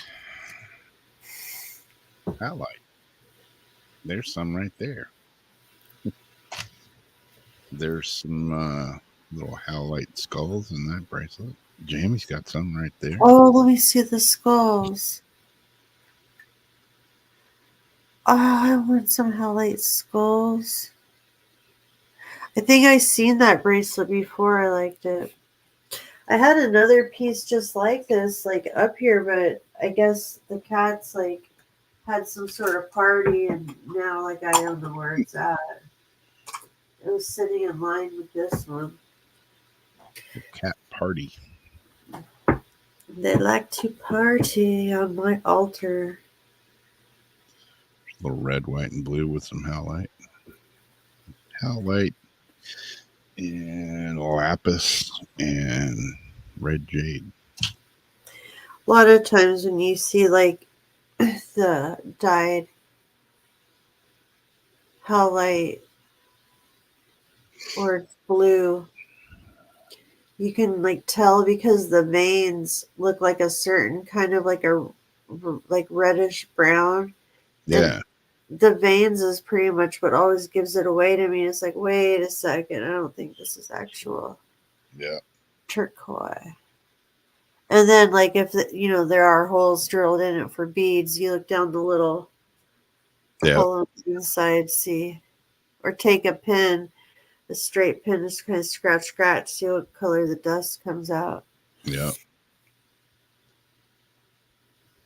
Yeah, I got a few of these with skulls on them. Skull. I don't have any howlite jewelry. Really? And I was thinking about that the other day, that I should have some howlite, because this also goes to my like nightmare kit. You know, when I put them Yeah. together, I grab this, I grab an amethyst, I grab a smoky and stuff. It's like the nightmare pack. And the other ones I'm ordering, howlite goes to that.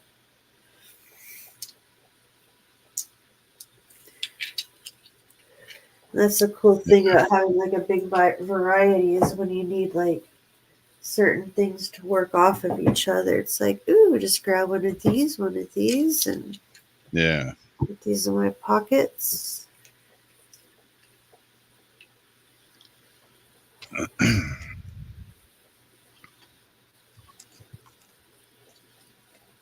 Yeah, these ones are cool too.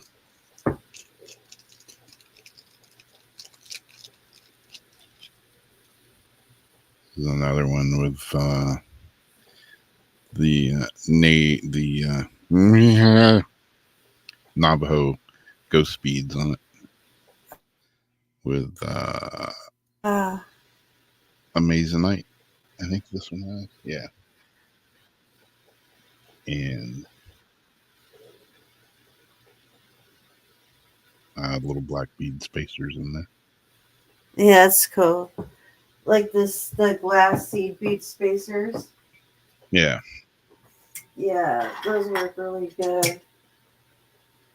So they're not sitting on top of each other, and you can use less of the good stone. Yeah.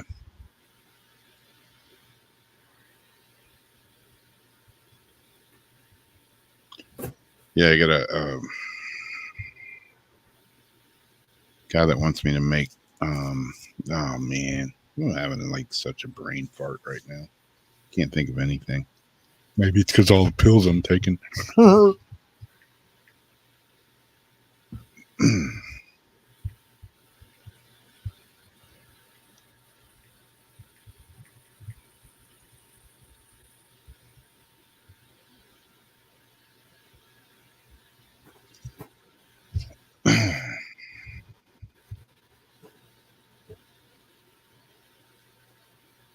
What actually is that? What is what? I've never seen these before. What Craig brought up, the earring. Oh,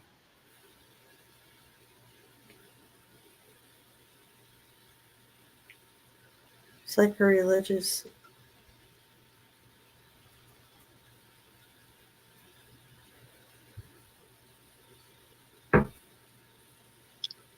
oh, crystal to improve your lucid dreams. What did I just do Oh, last week? it was.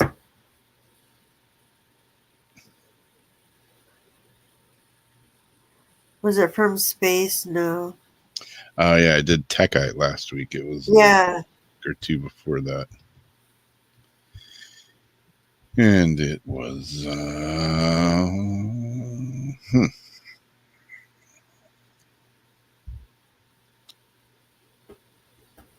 got all these crystal videos sitting here and I can't remember which one it was.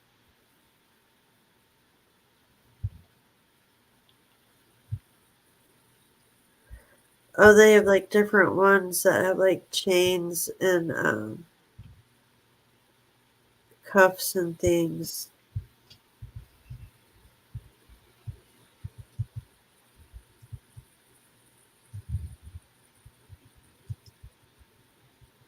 Some of them were like super intricate.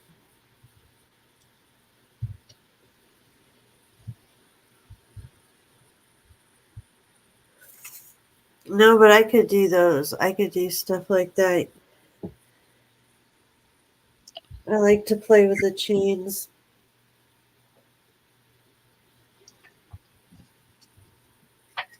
I know Moldavite will help with lucid dreaming. Let's see what my book says about it.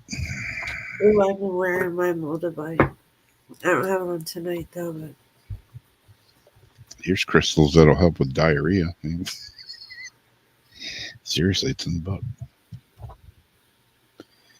for like digestion, what is it? Carnelian?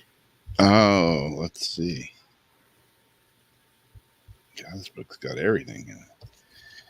It is smoky quartz, orange calcite, hematite, rhodonite, yellow jasper. Orange calcite. That's probably that instead of. 'Cause carnelian also gets rid of like digestive problems and things like that. I just loaned out my dream book, but I'm sure this one has something, and I haven't finished looking at this whole book. God, this book's got everything in it. I certainly have lucid dreaming in it, right? Well, yeah. It's got infertility and erection problems and diabetes and thyroid.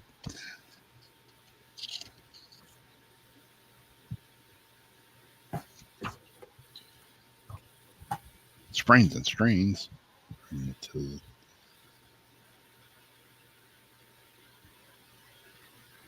This is another book I got.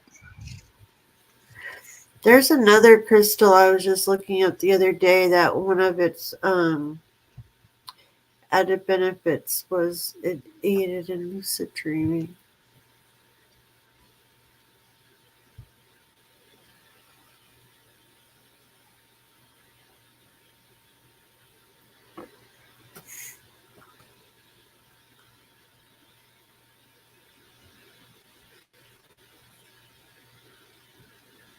I'll have to find it in here. I know it's got to be in here. It's rather a large book. I'm sure it'll have something in there. But yeah, amethyst is a good one. Herkimer diamonds, even moldavite, azurite, crystal quartz. It's a bunch of them that supposedly.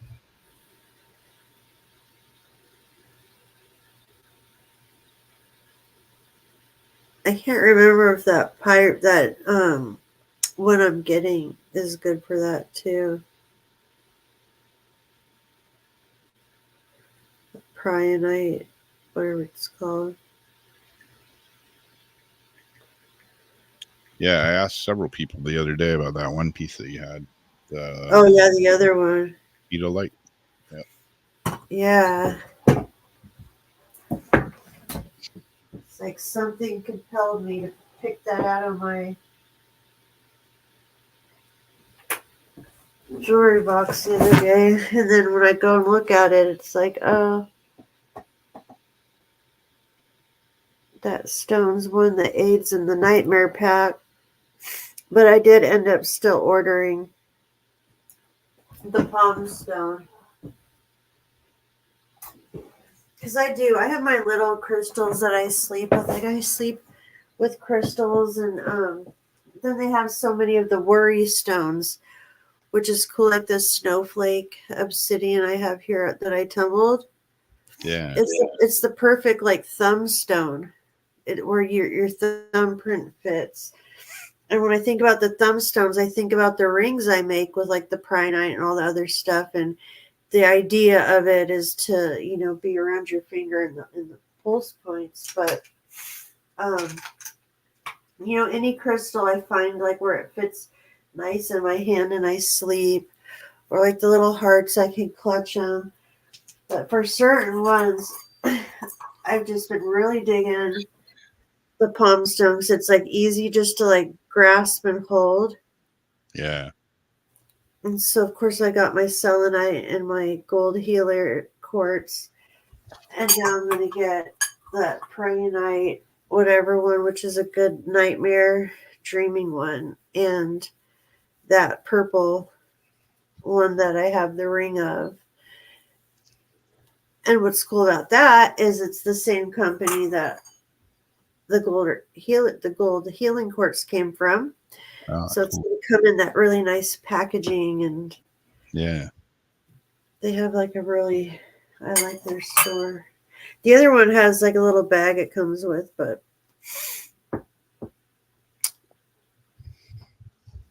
Yeah. To answer Gary's question, it would be carnelian, amber, and smoky quartz. what? Uh, For what? for the question that's up on the screen. Oh. Works with a better hard on. What works with a better hard? Oh, to give you a better hard on? You said smoky quartz, carnelian, and amethyst? Amber. Oh, amber. I wonder why that is.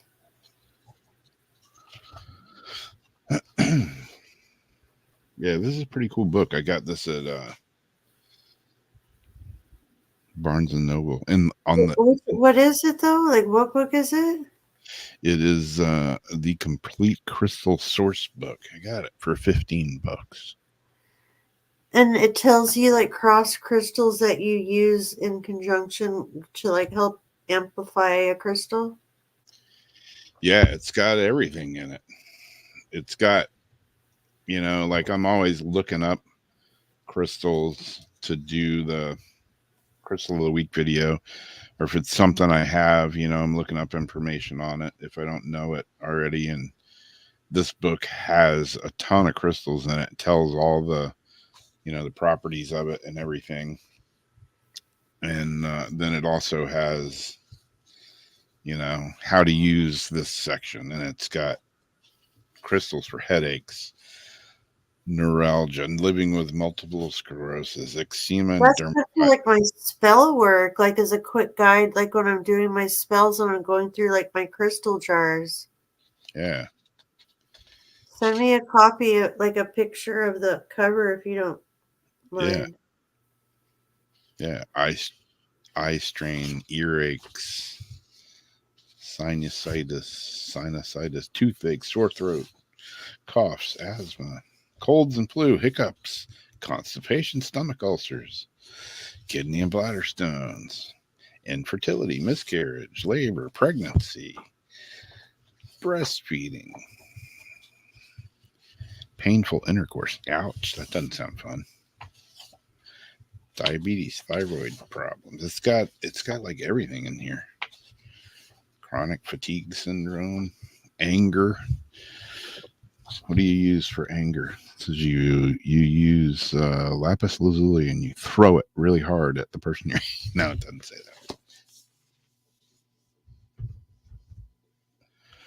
that. Well, cool, groovy, and all that.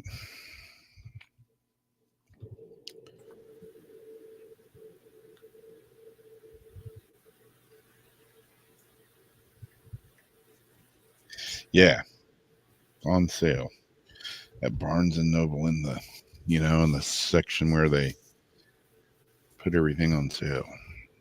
Pretty good book, The Complete Crystal Source. Wait, hold it up and then I can just take it. I keep holding it up. Okay, now you don't have to send me a thing. Normally $27.99. Pretty thick book too. And it's all. It has like the nice glossy pages. They're like matte finish, but yeah, it's real nice paper. High blood pressure. I just happened to turn to that. Let's see what crystal it says I should use for. Oh yeah, maybe that was a luck of a turn. Chrome diopside, amethyst, or tugtapite. I've never even heard of that one.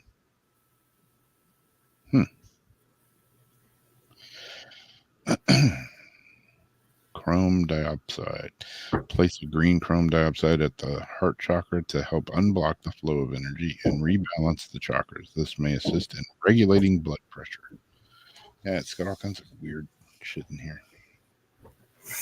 That's pretty cool. That sounds like a very cool Oh. book. Here's the crystals to use for flagellants, Baffotin, green garnet, diamonds, and carnelians. Yeah, I can see carnelian aids in digestion. Yeah. I know that because I'm getting my sister a carnelian necklace for Christmas, a heart. Nice. Because orange is her favorite color, and she's like getting into crystals and things now herself. So I wanted to get her a bright, the orange stones are nice and bright and cheery. Her Yeah. favorite color.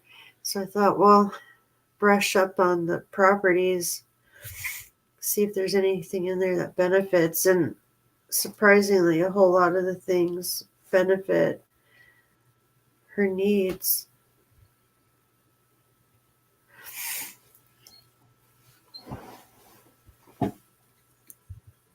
I'm ready to. I do eat garlic, lots of garlic. Funny, Darcy can't stand garlic, and she can tell.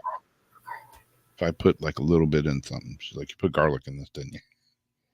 Damn, busted again. Anyways, that's it. I guess we're gonna roll out of here because it is after 2 a.m. in the morning. I was going to try to sneak and pee real fast. Ah. All right. We will catch y'all at a later time. Thanks for hanging out with us as always, because without y'all, we'd just be sitting here yammering back and forth. Probably doing some jewelry. Yep. Exactly. Yes, and it does keep the vampires away. Good old garlic. All right. Catch y'all later. I don't know if Jason's having a show this Sunday because my man be sick, and I'm drinking echinacea and elderberry tea to not get sick. So there you go. We'll catch you later. See you next time for Weird Wednesday. Bye-bye.